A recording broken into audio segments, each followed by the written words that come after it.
But Kiko Fujita has been keeping her eyes on what's going on with TikTok. The story keeps changing. We thought we had a deal. Then the president said he blessed it. Now he's removing his blessing. It feels like we're in the court of, a king when he says those kinds of things. Where do we stand?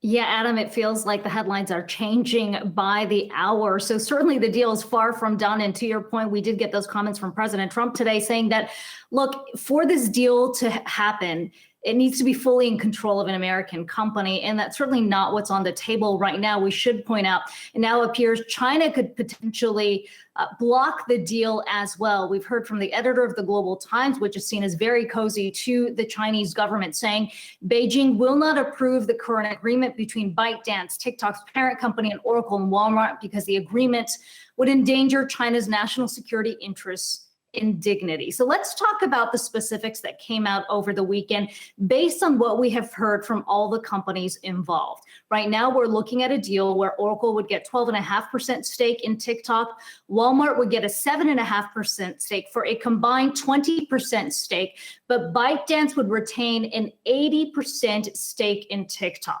Now, as part of the deal, TikTok would create a new entity known as TikTok Global, which would be headquartered in the U.S.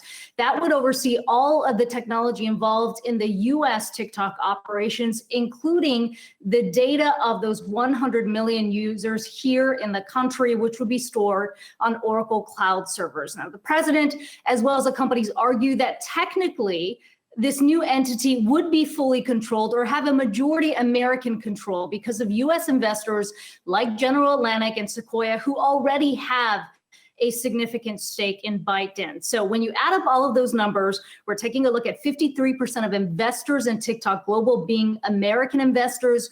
Chinese investors will have a roughly 36% stake in the company. As part of the agreement, TikTok Global would agree to go public within the next year and create 25,000 new jobs, although there are no specifics on what kind of jobs or where those jobs will be created.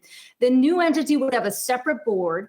4 out of the 5 seats would go to Americans, but several reports suggest that ByteDance's founder, John Yiming, would have one of those board seats. So that is not the clear cut that President Trump has been talking about. ByteDance reportedly seeking a valuation of $50 to $60 billion. Now, Adam, we started by talking about President Trump's comments today to Fox News, talking about the full control of TikTok. We did get a statement from Oracle saying that upon creation of TikTok Global, Oracle and Walmart will make their investments and the TikTok Global shares will be distributed to their owners. Americans will be the majority and ByteDance will have no ownership in TikTok Global. So we've got a number of headlines coming out, but still a lot of questions here about the security element, which, as you'll recall, has really been at the center of these discussions. It was a reason why President Trump said that the government needed to go after TikTok. And on that front, we don't have a lot of clarity yet.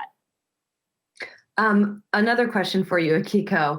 There were some reports over the weekend that as part of this, $5 billion from the deal somehow would be going into U.S. coffers for the president's newly announced initiative on education in U.S. schools, what he calls a more patriotic education initiative. It's unclear if that's actually happening, but what do we know about that part right now? We don't know a lot about it. We've heard from the president saying this would be an education fund that would be invested in that TikTok or ByteDance would essentially put up the money for that. That immediately called for a response from ByteDance saying this is the first we've heard of that.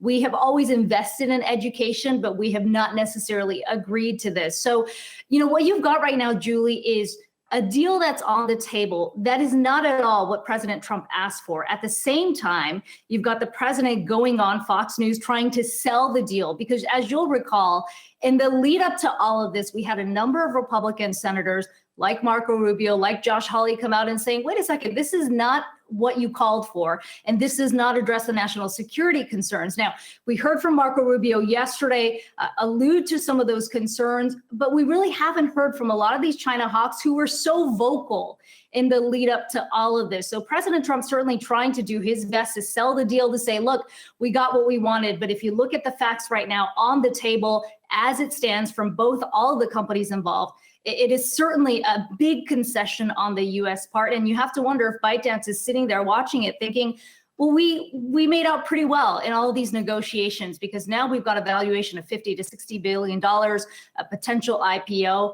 and we still didn't have to give up full control of this platform. Kiko, we appreciate the update on TikTok.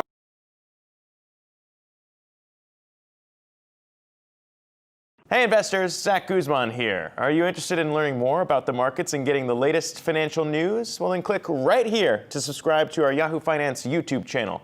Get the latest up-to-the-minute market analysis, big interviews in the world of finance, and information on how to manage your money every day wherever you are.